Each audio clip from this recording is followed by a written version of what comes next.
Joo.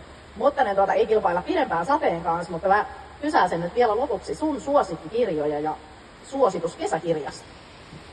Ja no munhan on tietysti pakko markkinoida Etenen kirjoja tässä vaiheessa myös siinä mielessä, että mä nyt sitten tätä uusimmaista kerron nyt sen verran, että eli tämä Kirsti Paavola otti muun yhteyttä noin vuosi sitten, ja Kirsti on eläköitynyt arkeologian tohtori, eli hän on tehnyt työelämänsä tuolla Oulun yliopistossa töitä, ollut siellä välillä professorina ja tehnyt tutkimuksia Kreikassa ja missä kaikkialla.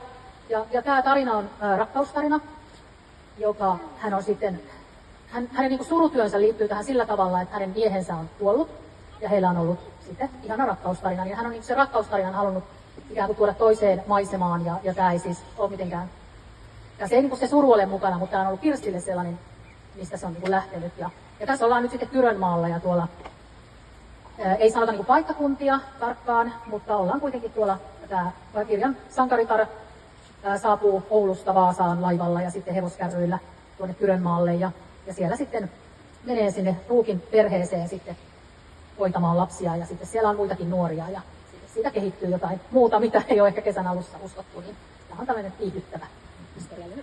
viihdyttävä historiallinen romaani.